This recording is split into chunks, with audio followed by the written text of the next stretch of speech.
Hi everyone, this is Neighboring. It's a series of interviews where we really try to take a deep dive into this idea of what does it mean to be a good neighbor. It's a very broad question, one that we find has a lot of different meanings for different contexts. And part of this series is trying to invite people that we know, people that challenge us, people that think differently, and really try to broaden the conversation of where neighboring happens beyond just the neighborhood. And today I'm here with Zach Benedict, partner at MKM Architecture, likely one of my favorite people. And no pressure at all.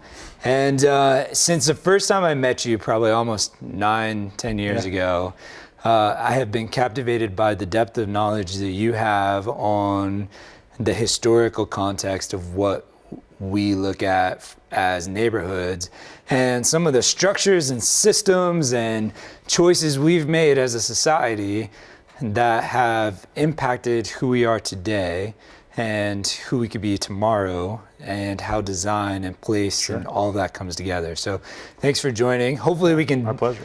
take 25 minutes or so here and give a deep dive and allow the rest of the world to be as impacted by your thoughts as mine. So Let's get started. if we do nothing but ask questions back and forth, I think we'll move this conversation This is forward. a success? Okay, Yeah. I can do that. So introduce the world to Zach Benedict. Tell us about your firm, how you got into this kind of work. Principal at MKM Architecture and Design. We're a full-service architecture firm that really takes an exclusive look at how design can impact community health and well-being. So that's kind of a broad umbrella with projects ranging from access hospitals to public libraries. So as long as something in that discussion has something to do with how design could impact or enhance community or neighborhood well-being, then it's something that we're interested in. And we try to build a team around the varying levels of expertise and interest needed to really do that in an effective way. So we're based out of downtown Fort Wayne. Firm's 37 years old, and this has kind of just been my obsession for the last decade. All right. So those outside of kind of the architecture realm, I think one of the misconceptions or the understanding of like you just like sit at a computer and design like big blueprints and like build physical things, right? But when you say like we are designing for quality of life and place and flow and like all of those types of things, that's a big difference than I just design buildings, right? Yeah, and people ask all the time, why'd you want to be an architect? And the truth is, most people, you ask most architects and they'll tell you they wanted to be an architect when they were 5 or 6 or 7. Okay. Where they had no clue what an architect did. And it just kind of sticks. At least that's been my experience. And we just came to realization that our firm wasn't designing places people readily go to. We design places that house some of the most transformational and often stressful moments in people's lives, hospitals, places that if given the choice, you'd never go to, which is a responsibility we take really seriously, and one that you can't ignore the experiences that the buildings you're designing house or facilitate. So then the question is, as a designer, how can you be better at making that experience as meaningful and supportive as possible for the functions it's trying to serve? So then it becomes a whole game of sociology and psychology and how design can impact those experiences, which is above and beyond just treating a building like a sculpture or a piece of art. There is some of that, but I think the other part's extremely much more important. So this idea of like building a hospital that could be pretty and beautiful and up to the latest standards in efficiency and standards, yet there's one way to design that for efficiency and bottom line and like the function and practicality of that, yet it's completely different process when you're taking the people in mind and the experience that they're having and even thinking in terms of why are they there and what they're experiencing outside of just navigating which hall. And it's this big balance. Part of our responsibility, part of the liability of our profession is I have to understand all the jurisdictional requirements needed to operate and design and facilitate and manage a healthcare institution like a hospital. There's a lot of complex things on that side of the table. On the other side of the table, you're drawing a floor plan, and here's a waiting room with a consult room next to it. You could just draw it as a little square room and say, that's a consult room. Or you can have a discussion that that's the room a woman finds out she's a widow as of this morning, right? And that's a different discussion entirely. Yeah. And it's changed the culture of our office in that, yes, there's this baseline level of information we have to understand, but you get that out of the way so you can focus on, why we're really here, and it's to help support, a day like that for somebody. But somebody could maybe argue that that's a staffing or a people conversation, not so much a design conversation or like physical space conversation. Correct. Right? And the difference between an architect and any other artistic endeavor, I guess, is that we're the only art form that's imposed on people. Right? I mean, if you're a painter, you do paintings. But if you're a fan of painting, you go out and search those things out. You're interacting with architecture, whether you like it or not, for your entire life. So we do have this opportunity, or responsibility to be more inclusive, artistically speaking, which comes with it, I think, a broader responsibility to understand how people use the products in which we design for people. Yeah. Zach, when did you really start thinking of those terms? Have you always really thought of those, or is it after you became an architect and other people influencing that you really started to think more in depth like that? Like, what were some of your influences that really led you personally towards being aware of some of these things and really not just being aware, but caring about them?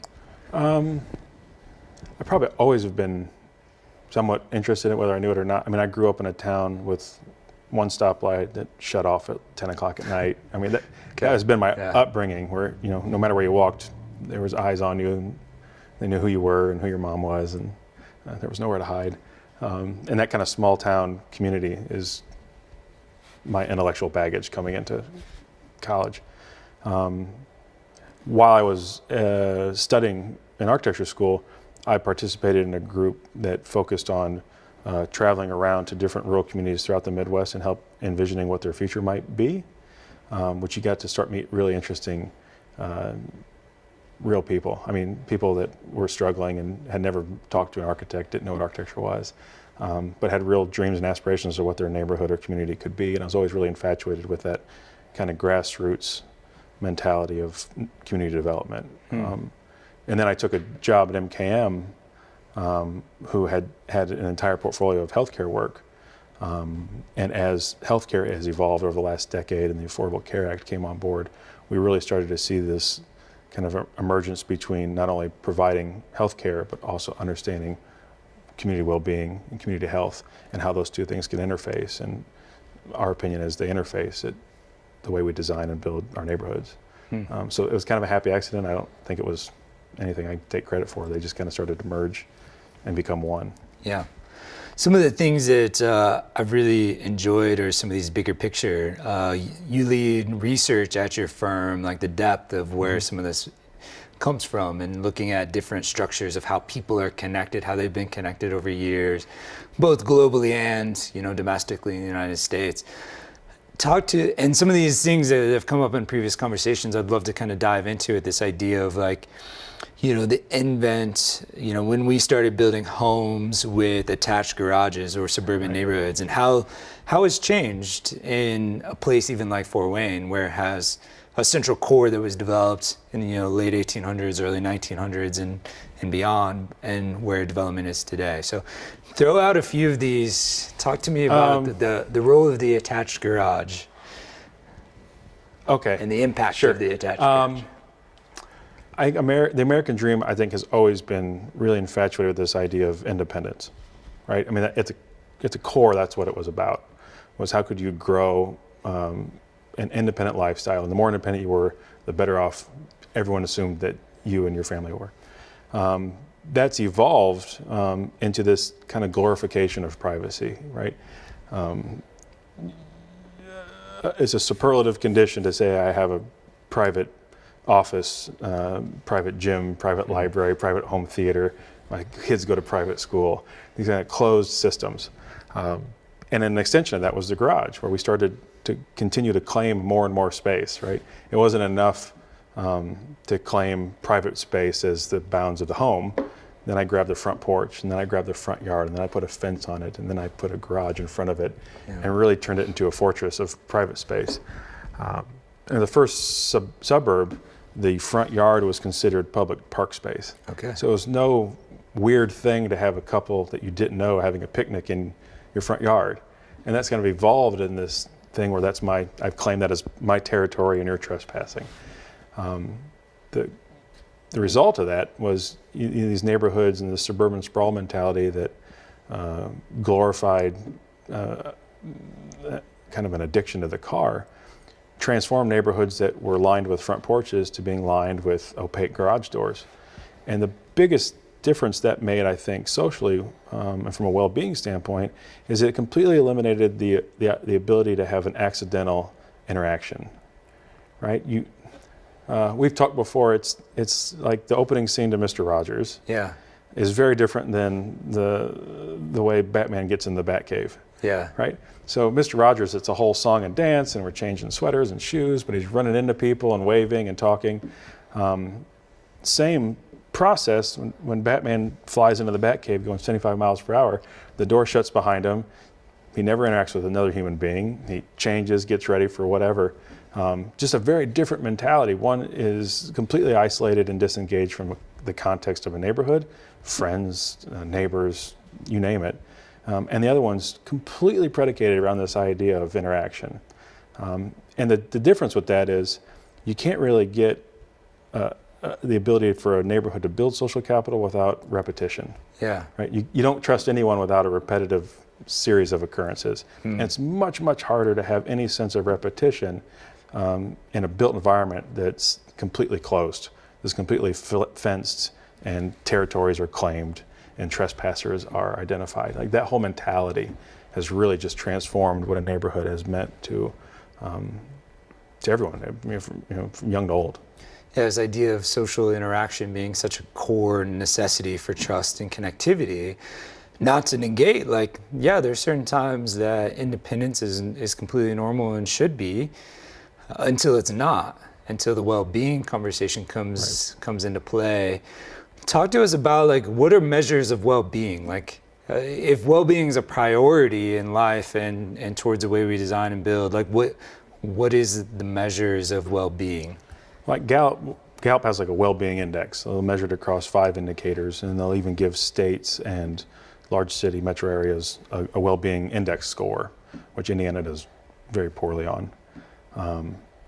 So there are becoming more and more objective definitions and scoring metrics for well-being.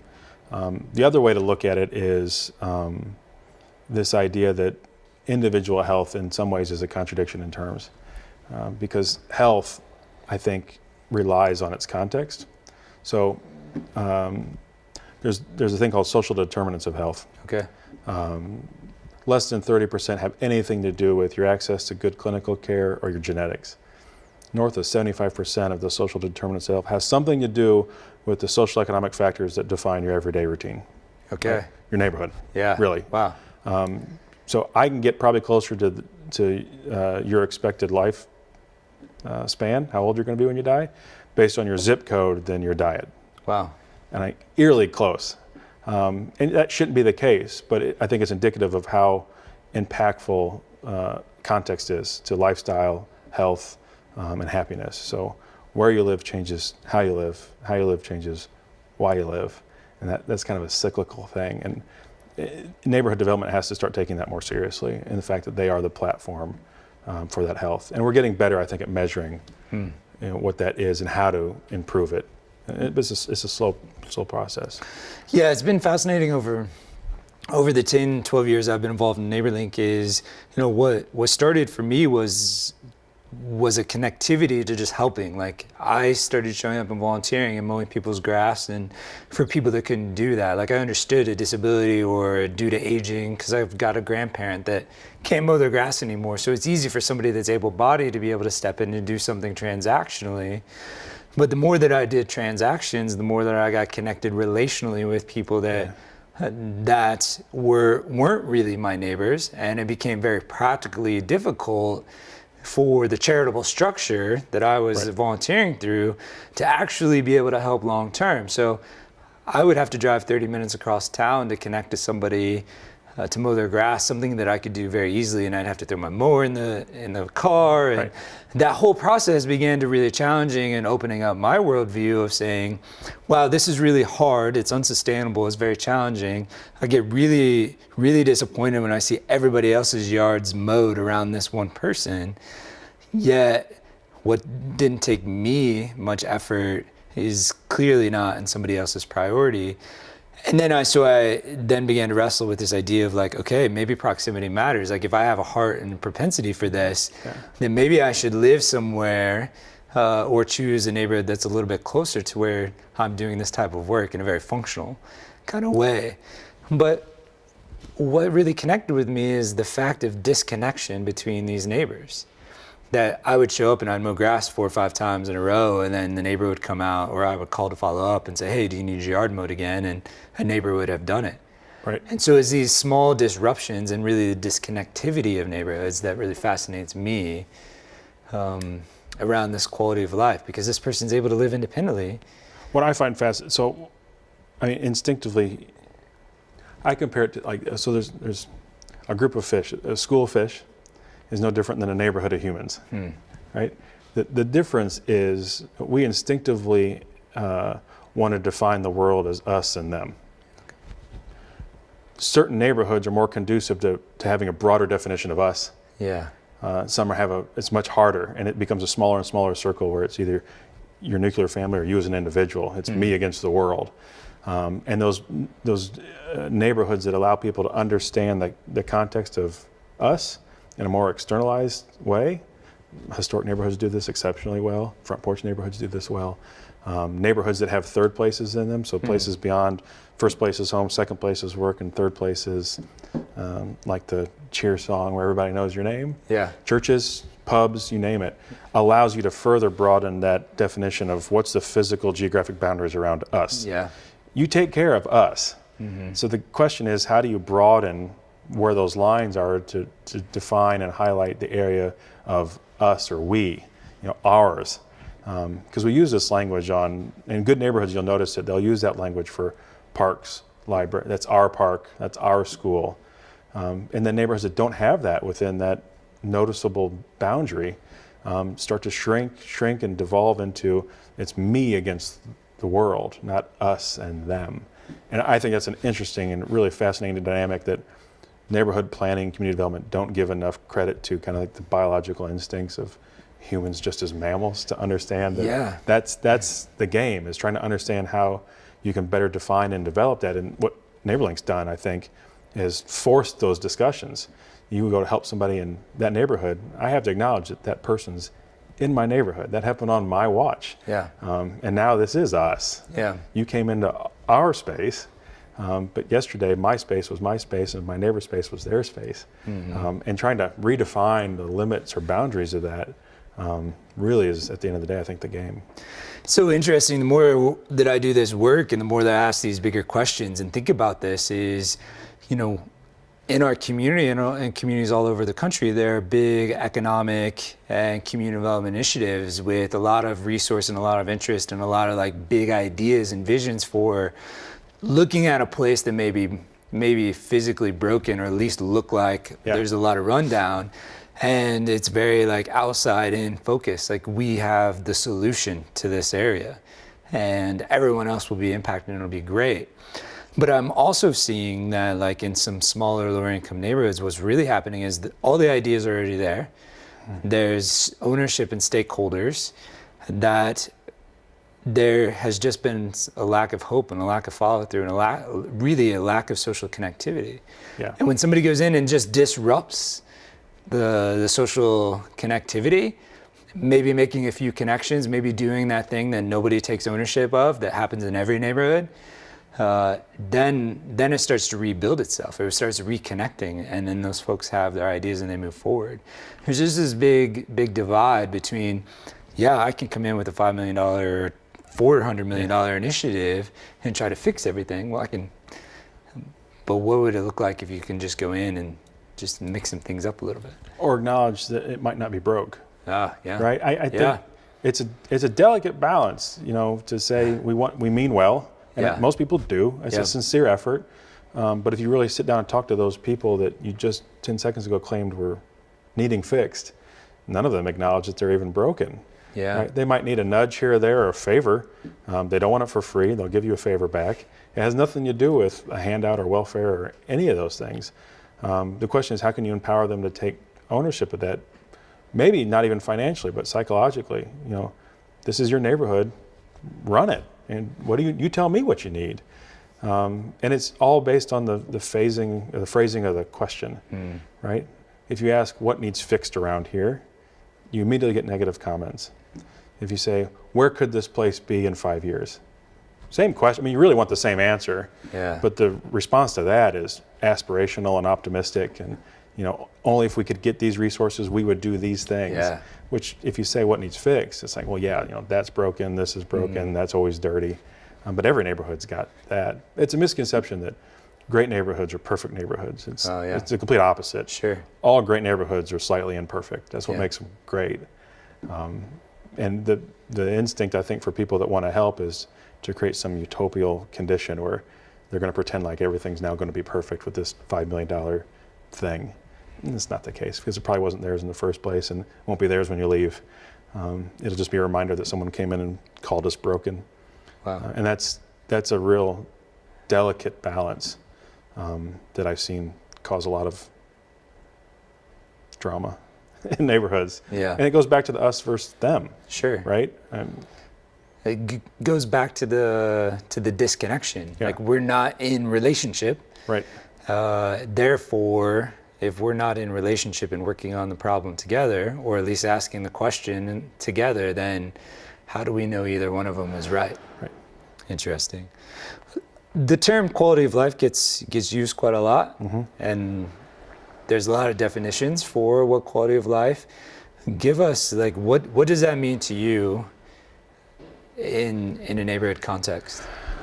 So quality of life is usually kind of just a generalized term that I think most times is being used to mean some measurement of health, happiness, well-being. So you as an individual have a certain level of quality of life. But then it gets more confusing, because then there's also quality of place making, all these kind of different phrases that roughly mean the same thing. Livable communities, all these things. And I come at it from my own bias. To me, they're all one and the same. So it's an acknowledgement that the built environment has some impact on your perception of quality of life.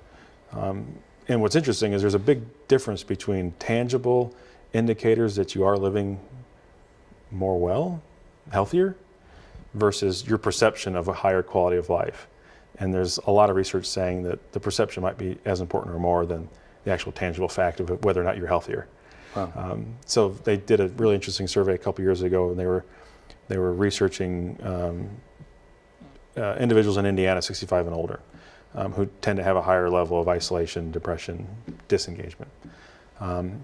And they took people that self-identified to have a high level of engagement and people that admitted they had a low level of engagement. They didn't measure how many times they left the house or anything like that. Just, do you self-identify? Do you consider yourself highly engaged, or admittedly have very low level engagement?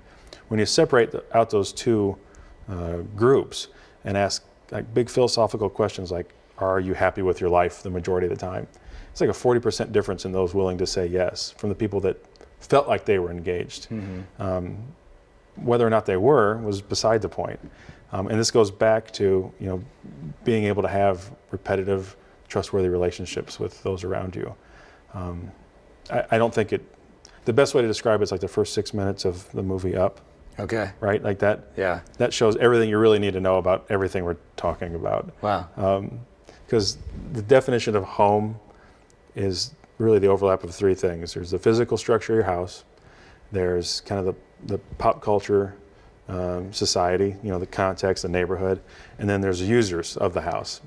And over the course of your lifetime, all three of those change, but where they overlap is what you think of when you say home. So in that first 6 minutes, the couple gets married, they start renovating the house, changing the house, and neighborhood's changing all around them, and then she dies, and the user group changes, and all these things really evolve. Well, wherever they overlap, that's what he's trying to hold on to, that's what he's not willing to let go of. And people think of neighborhoods the same way, those overlapping things. That's what I don't want to give up. That's what I don't want a stranger to come in and tell me it needs fixed. Yeah. Right? It's mine, and I associate my independence and my identity with the memory of these places. Yeah, they could get improved, but they're not broken. Yeah. Until you've asked me. Right. Until you've asked Right. me No, exactly. where my vision is or what I think is broken. Right. How dare you tell me Right. what's fixed, what's broken, whether it is or not. It's my thing to decide. Yeah. Right, not yours. Interesting. It's so fascinating to think about these structures and the reality of like seeing life lived out in all different contexts around Fort Wayne, about the social connectivity and this desire to be connected more than disconnected.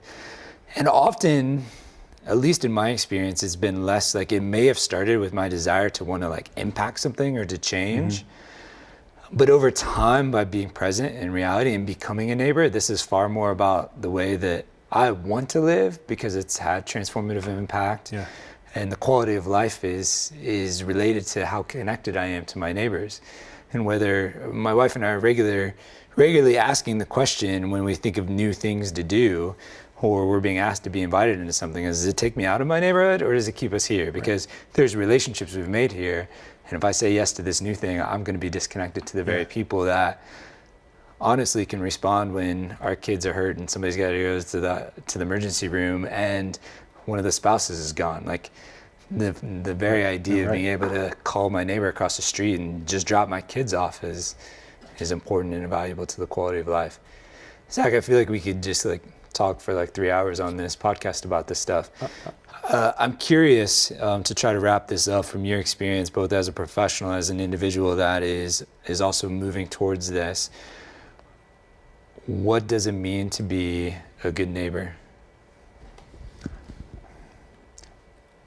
It's a fascinating question. I think to be a good neighbor, you need to have certain skill sets. You need to be empathetic, trustworthy, available,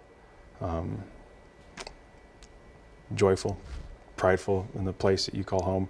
But I think most importantly, you need to be an active participant in a support network, right? We call it neighborhoods, but that's what they are.